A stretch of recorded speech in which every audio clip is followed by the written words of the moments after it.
Hello everyone, welcome back to the channel. Hope you are doing well and fine, and in today's video I'll be showing you how to change Hotmail password. So without wasting any time, let's just jump right on the video and make sure to watch this video till the end and follow the steps as well.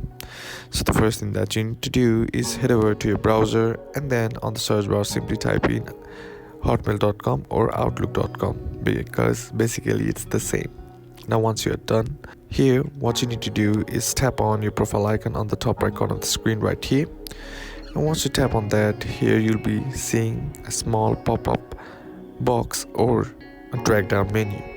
Now under your name you'll be seeing the option that says my Microsoft account, because basically Hotmail is Microsoft account, and once you click on it, you'll be asked, if you are asked for verification, then complete the verification process, and then you'll be landing on this account page.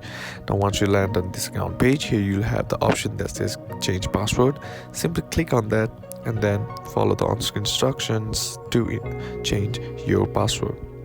And that's basically how you can do it. And that's it for today's video, guys. Hope this video was useful to you. Leave a like if it did, comment down below what the next video should be on, consider subscribing to the channel. Thanks for watching. Bye bye.